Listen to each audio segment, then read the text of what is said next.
On the long holiday weekend, my wife Sophia dragged me to an old friend's house for celebrating Thanksgiving and to see the world.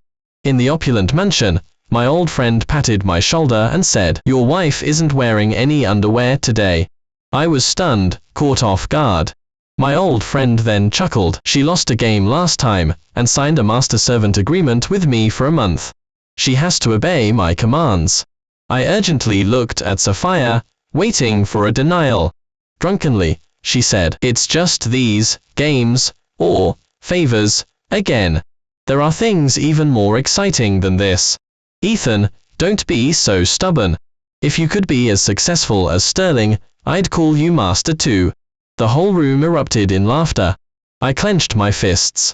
So, this whole year, while I was working my heart out abroad, Sophia was getting intimate with an old friend at home. My old friend interjected, "I heard you are not doing so well working abroad. How about you become my driver?" I coldly replied, "Talking to me like that, you are playing with fire." The atmosphere became tense. All the classmates present thought I was crazy, daring to speak to the infamous rich playboy, Sterling, like that. Sophia's best friend, Chloe, quickly tried to smooth things over. "I told you to drink less, but you wouldn't listen. Now look at you, talking nonsense."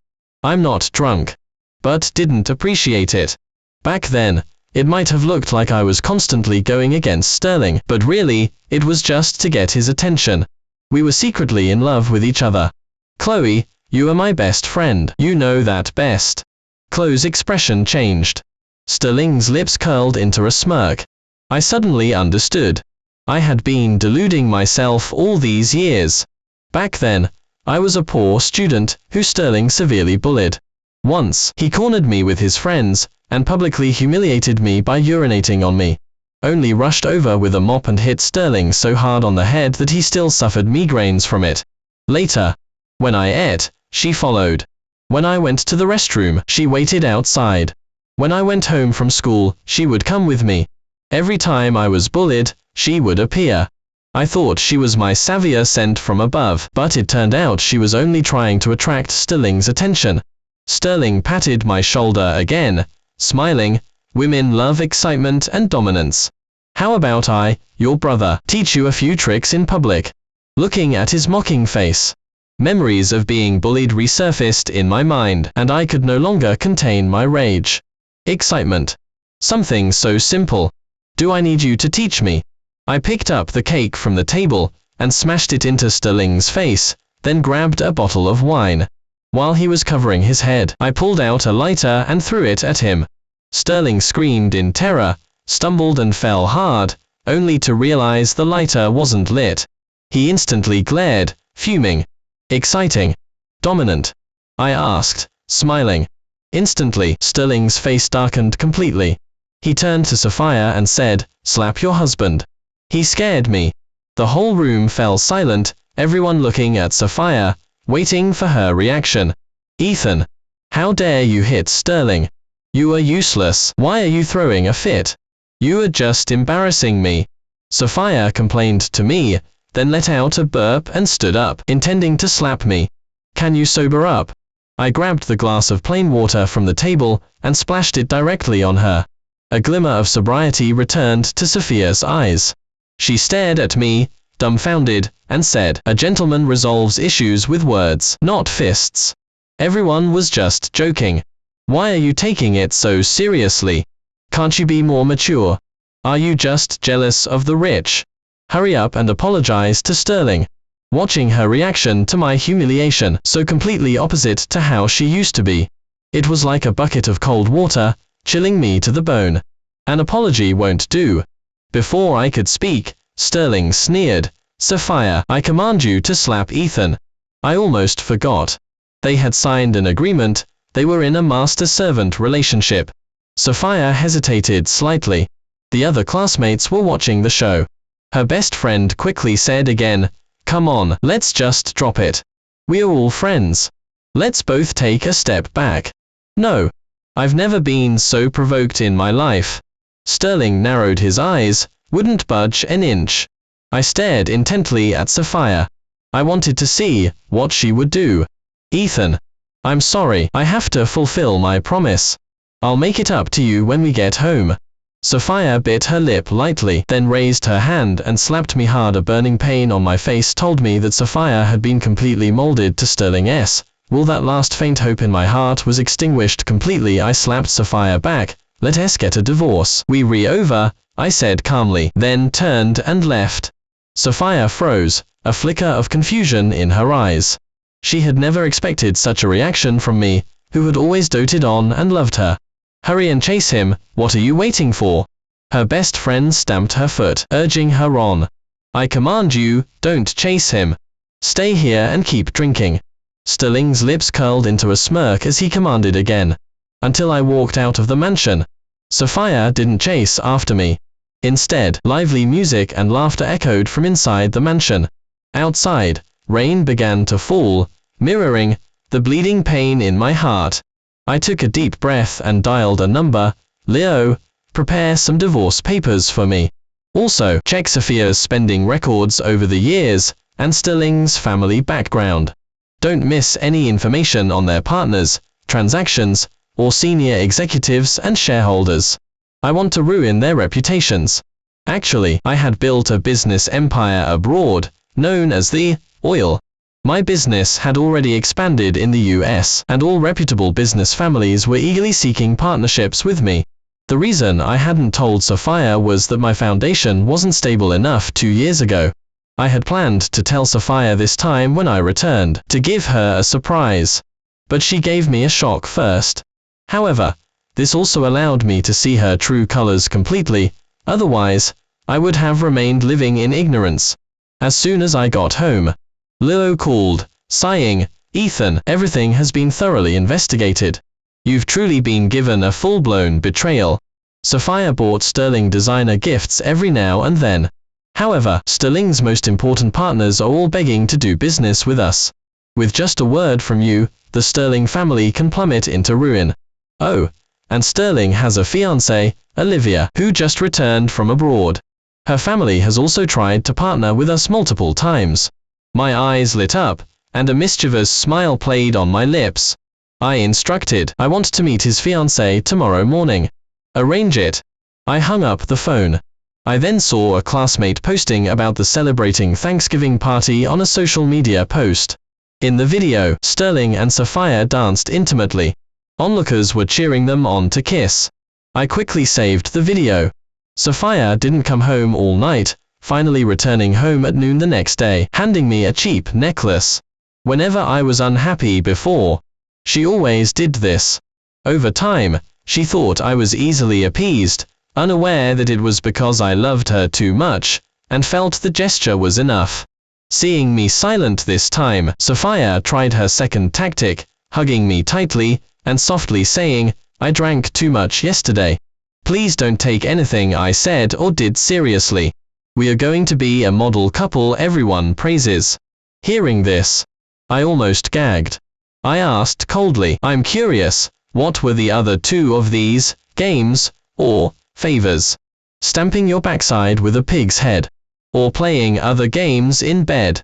The next second, Sophia pushed me away impatiently, saying, are you done?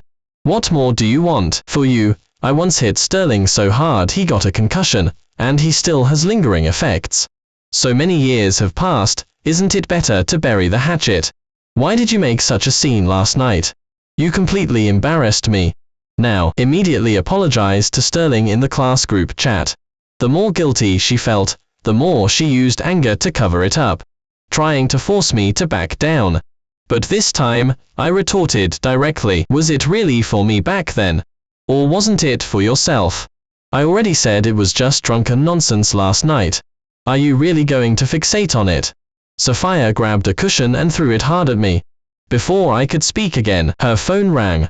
After answering, she immediately switched to a sweet and gentle tone. Sterling, I'll be right over once I change. Sophia said, deliberately glanced at me, then went into the bedroom to change. I felt both sorrow and amusement. Sophia, did you think Sterling still cared about you? He's just playing around, after all, he has a fiancée. A few minutes later, Sophia came out in a sexy outfit, and said to me, "Sterling is far more generous than you. He just found me a job, I'm going for an interview. Unlike you, you are both useless and petty. If I ever divorce you, it'll be because you drove me away." She left without looking back. It was hard to imagine that I, the victim, had become the one at fault in Sophia's words. As for Sophia's interview, who would believe that? She probably went off to fool around again. I asked my confidant, Leo, to check Sterling's whereabouts, then left to meet Olivia at the agreed-upon upscale restaurant. "Mr. Gu, I trust Sterling's character. Isn't there some misunderstanding?" Olivia said straightforwardly. I didn't speak. I took out my phone and played the saved video, simultaneously tossing her Sophia's spending records. Olivia, who had been calm, instantly furrowed her brows after watching. "My parents say Sterling is both talented and virtuous. Could these be forged by someone?" She bit her lip, skeptical. This was a strategic alliance, and she had only met Sterling twice. He seemed gentlemanly and had a good sense of humor. "I'll take you somewhere. Then you'll see Sterling's true colors," I said with a smile. "Okay." Olivia nodded quickly. Marriage was a lifelong commitment, and she wanted to get to the bottom of it, lest she ruin her life. I took Olivia to a botanical garden venue. From a distance, I saw Sophia in a pristine white wedding dress, holding onto Sterling's arm. Both had happy smiles on their faces. All the guests below were our classmates from back then. If hadn't tracked their whereabouts, even I wouldn't have thought Sophia was going to such extremes. She was secretly holding a wedding ceremony with Sterling. In that second, Olivia trembled with rage. Her own fiancé was getting married to someone else. To her, it was nothing short of mockery and humiliation. "If you still don't believe me, I'll go ask him for you. You stay here and listen to what Sterling has to say." I walked into the botanical garden venue while on the phone with Olivia. Everyone present was stunned. When they saw me, "Why are you here?" Sophia had a look of astonishment on her face, a flicker of guilt in her eyes, then suddenly shouted, "Ethan, you are stalking me." Seeing her habitually accusing me, I didn't respond, nor did I explain. Instead, I asked, "Why is a married woman wearing a wedding dress and holding another man's arm?" Sophia lifted her head and said, "What do you know? This is just a wedding game. It has to make up for our past regrets. We're not actually going to legally register the marriage. Can't you even satisfy this small wish of mine?" She emphasized each word, blaming me again for making a fuss over nothing. Sterling, still holding a grudge against me from yesterday, coldly provoked, "Even after all this time, Sophia is still willing to have a wedding ceremony with me. That just goes to show how inadequate you are." Sophia implicitly agreed. She had no intention of saying a single word to defend me. Sterling, not satisfied, continued, "If it weren't for you interfering back then, Sophia and I would have been a couple." But still remained silent. Even though her best friend kept giving her glances, she refused to say a word for me. Clearly, she was adamant about completing the wedding ceremony to make up for past regrets. Looking at her, I slowly said, "Actually, Sterling has a fiancé." "Impossible," Sophia retorted reflexively. "Sterling said he couldn't forget me all these years. We cleared up misunderstandings and unanimously decided to have a wedding ceremony to make up for regrets. Can you stop causing trouble? If you want to argue, I'll argue fiercely with you when we get home." Sterling echoed, "I've never had a fiancé." "Ethan, stop spreading false rumors." The other classmates burst into laughter. They all thought I was a clown, insisting on causing trouble with Sterling, only to end up making a fool of myself. "Ms. Lin." I unhurriedly picked up my phone and chuckled, "You heard it all, didn't you? That's your fiancé." "Hey." Hearing the words, "Ms. Lin," Sterling's eyelids twitched wildly, and his expression became uneasy. The next second, Olivia walked in. "Sterling, we just got engaged, and you are already getting married to someone else. You really know how to play games." Her beautiful eyes were filled with cold fury. Sterling instantly jumped in fright, shoving Sophia away. Delicate couldn't withstand such a shove. She fell to the ground on the spot, her eyes full of confusion and shock. She had never imagined such a scene. "Olivia, let me explain." Sterling rushed to Olivia's side, smirking apologetically. This is just a game. I was forced into it. That vile woman Sophia said if I didn't fulfill her wish to make up for regrets, she would kill herself. Out of a desire to save a life, and for old time's sake as classmates, I reluctantly agreed to play the wedding game. Everyone present was dumbfounded. Only then did they realize that Sterling had a think while also pretending to have lingering feelings for Sophia. Rich playboys really knew how to play their games. Sophia was the most surprised, her eyes wide, as she retorted, "You clearly said you couldn't go on living if you didn't resolve your regrets. And you wanted to have a child of our own. Luckily, I found out in time. Otherwise, I would have been raising someone else's child, a complete fool." Sterling, on the other hand, could walk away scot-free, leaving all responsibilities behind. "I didn't say anything." Sterling flatly denied it, then continued to assure Olivia, "There's really nothing between us." Slap. Olivia raised her hand and slapped him, then took out Sophia's spending records for Sterling's gifts, and their intimate dancing video. "Scumbag. The evidence is conclusive, and you still want to deny it." Instantly, Sterling's face paled a few shades. He shot a poisonous glance at me, from the corner of his eye, and quickly explained, "These were all Sophia's idea. I didn't want them, but she insisted, threatening to kill herself if I didn't accept." The string of denials made see Sterling's true colors. "You are the one who asked for holiday gifts. You invited me to dance. How can you flatly deny it? And you never said you had a fiancé?" she shouted, breaking down. "Shut up." Sterling turned and slapped Sophia, cursing, "You vile woman. Stop making false accusations. The only person I love is Olivia. Olivia is a well-bred woman, and we are from comparable backgrounds. Who do you think you are? You are not even fit to carry my shoes." Sophia touched her burning face, and instantly burst into tears. "Sterling, you bastard. You are making false accusations." Finally, she also experienced the taste of being wrongly accused, and made a scapegoat. "Really?" Sterling turned to the classmates and asked, "You tell them, yesterday at the celebrating Thanksgiving party, didn't Sophia confess her feelings to me? And even slapped Ethan for it?" The classmates nodded. "We all saw it, including the games we played earlier." Sophia was indeed very proactive, willingly obeyed young master's words, and signed the master-servant agreement. That's right, every time she got drunk, she threw herself at young master. They were all snobs and would never speak up for Sophia. Even her best friend remained silent, because it was almost entirely true. Sophia trembled with rage, only able to cast a pleading gaze at me, hoping I would say a few words for her. But I remained cold and indifferent, just like she had been earlier. "Olivia, you heard it all. It really wasn't my fault." Sterling forced a smile. He knew that Olivia was fair-skinned, beautiful, long-legged, and from a prominent and respectable family. A strategic alliance between their families would bring many benefits. Compared to that, who was Sophia? Just a toy. Olivia didn't answer. Instead, she looked at me and said, "Mr. Gu, you probably have more evidence, don't you?" Clever people were indeed clever. She saw at a glance that I had made thorough preparations. Sterling instantly turned, glaring fiercely at me, threatening, "Ethan, don't cause trouble. If you provoke me, you won't like the consequences. Do you think I'm afraid of you?"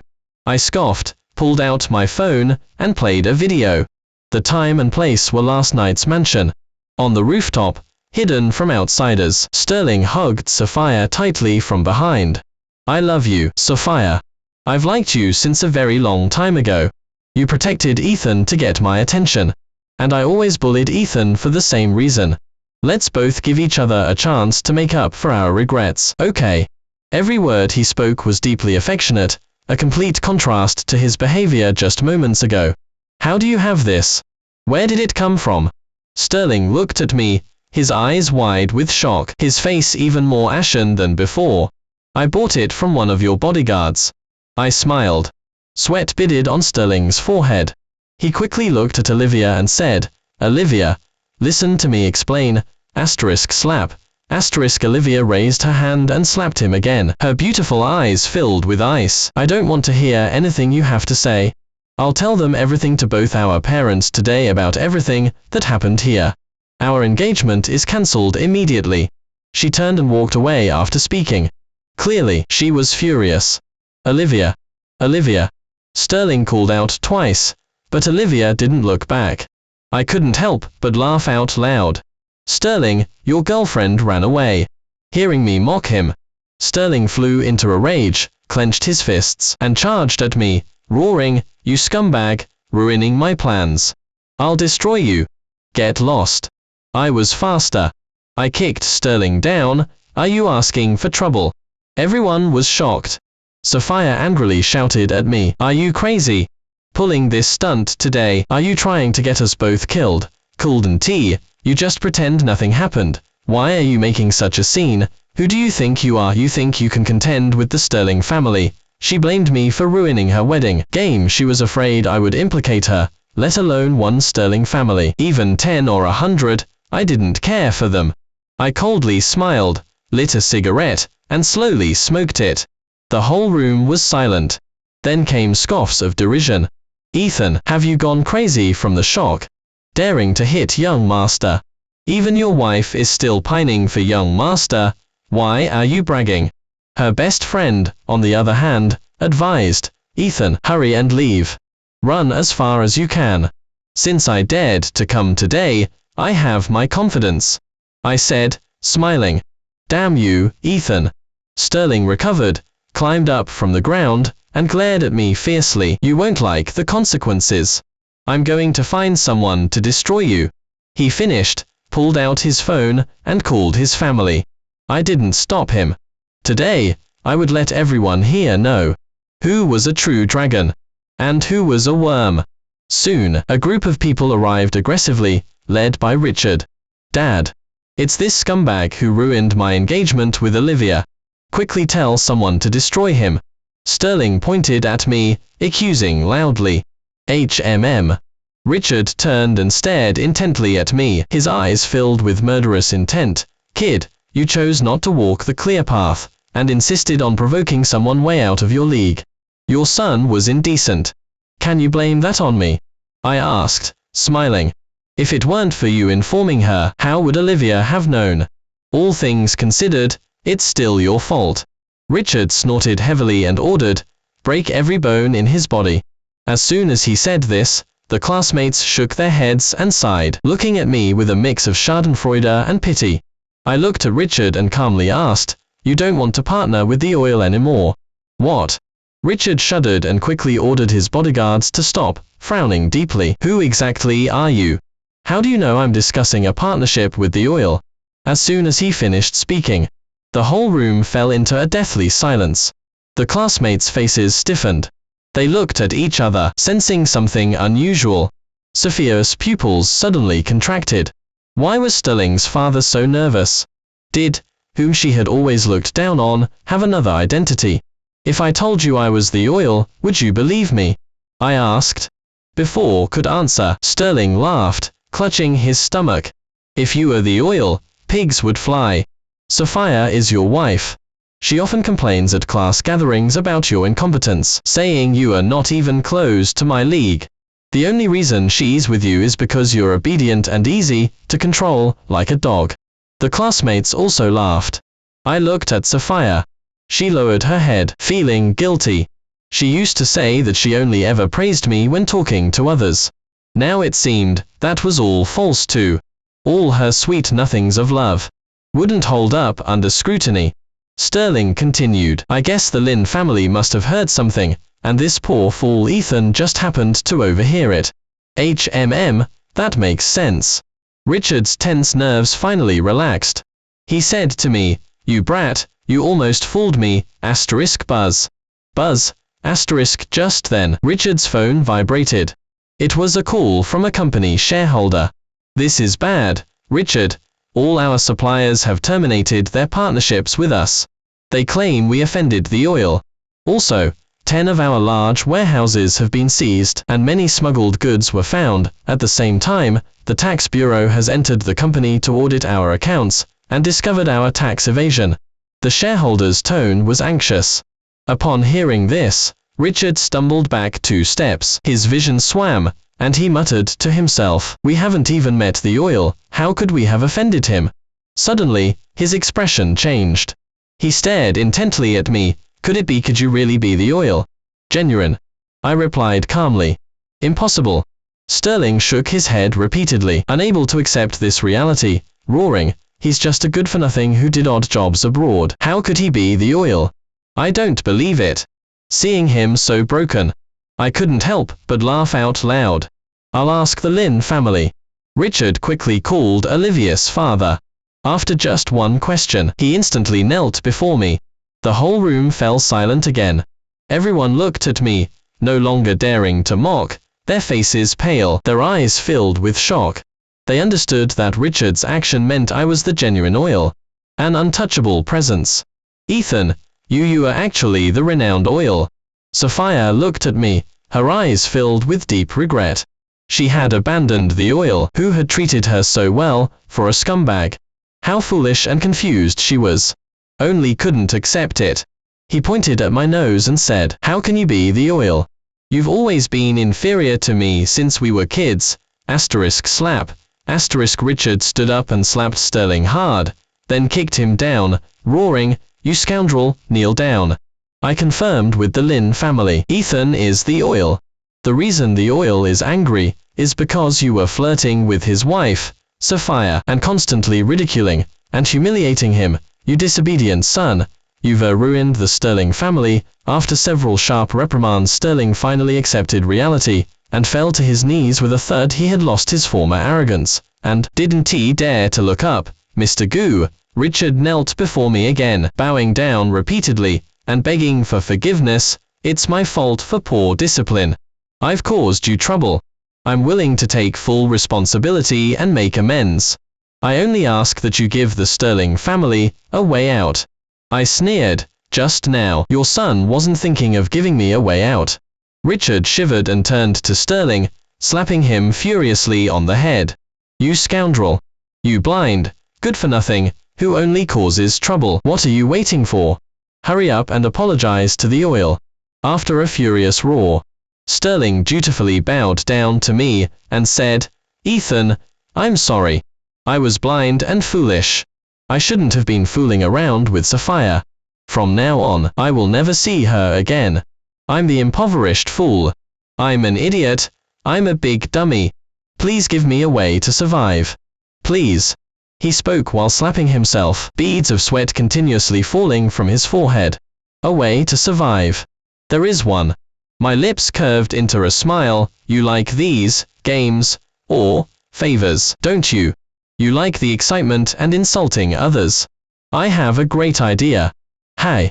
Sterling swallowed hard, an ominous premonition rising in his heart. "Mr. Goo, can't you really make an exception? Sterling, he will turn over a new leaf. I will definitely keep a close watch on him." Richard looked up at me eagerly. "I can save him. How about you trade your entire Sterling family for him?" My lips curved into a mischievous smile. "This?" Richard froze, hesitating.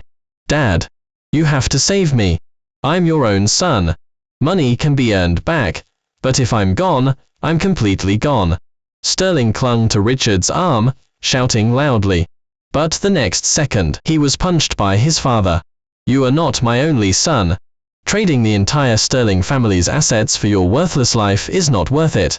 Richard took a deep breath, made his decision, and his eyes became cold and resolute. "Dad, you can't abandon me." Sterling peed himself in fear on the spot, crying and clinging to Richard's leg. "Clean up your own mess." Richard snorted coldly, then grabbed a nearby bottle of wine. "You scoundrel, see if you can still make a fuss now." Richard kicked Sterling and turned to leave. "Are you just going to leave like that?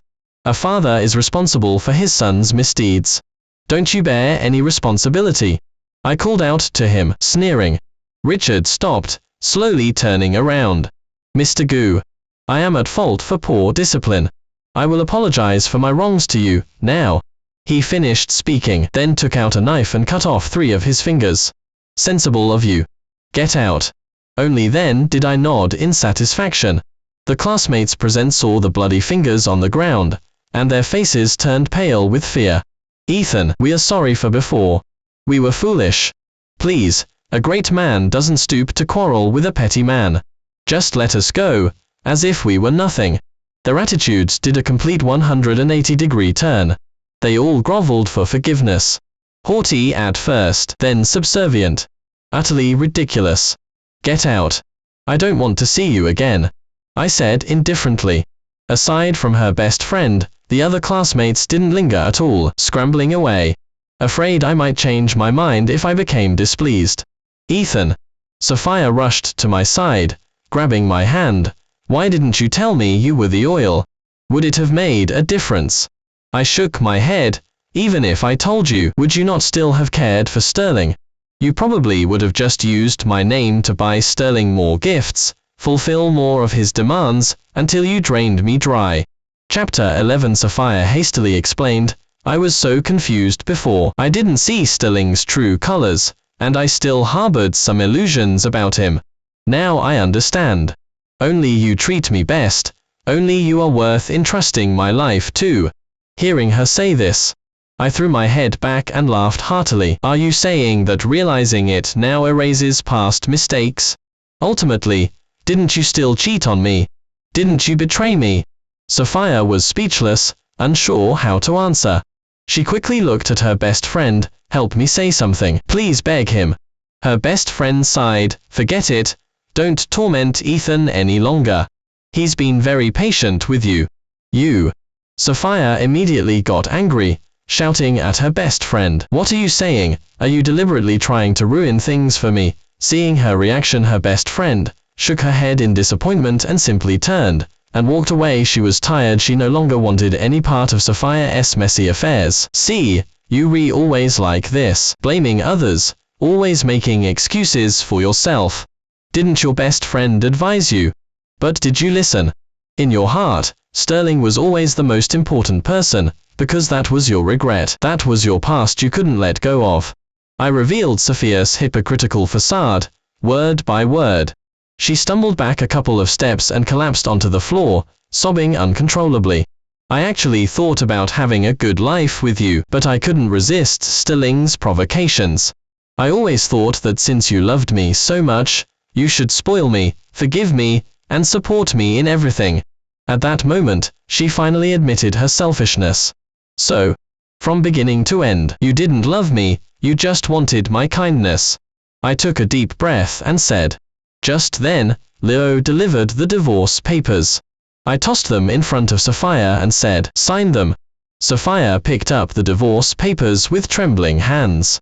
Her emotions completely collapsed in an instant, and she cried even louder. I hate myself so much. I regret it so much. Why did I chase after that obsession, and ignore the most important person right in front of me? She picked up a pen, and continuously stabbed her own thigh. Blood oozed out. This was her punishment for herself. Leo, let us go. I turned and left. After this incident, Sophia would be ostracized because tomorrow, the news of her and Sterling would spread throughout the town. Completely reduced to a terrible person everyone reviled. Several months later, I bought a luxury cruise liner, and was enjoying a cruise with Olivia. I have some news about Sophia. Do you want to hear it? Olivia took a sip of red wine and asked. No. I waved my hand. Past people and events are in the past. There's no need to bring them up again. That's right. Olivia nodded slightly, but I'm curious. Where did you put Sterling? I've searched for a long time and couldn't find him. That scumbag shouldn't be let off easily. She narrowed her eyes, still seeming to hold a grudge. That guy. He's probably surviving on a deserted island, battling snakes, insects, and rodents. I said with a faint smile. The king certainly has clever tricks. Olivia tilted her head, looking at me, and added, but I really like you just the way you are. With that, she threw herself into my arms, rising on her tiptoes to press a passionate kiss onto my lips. It was as fervent as the sea breeze. That concludes this episode. Thank you for joining me. Faced with betrayal, would you compromise or fight back? Share your thoughts in the comments below. Subscribe to the channel so you don't miss the next episode.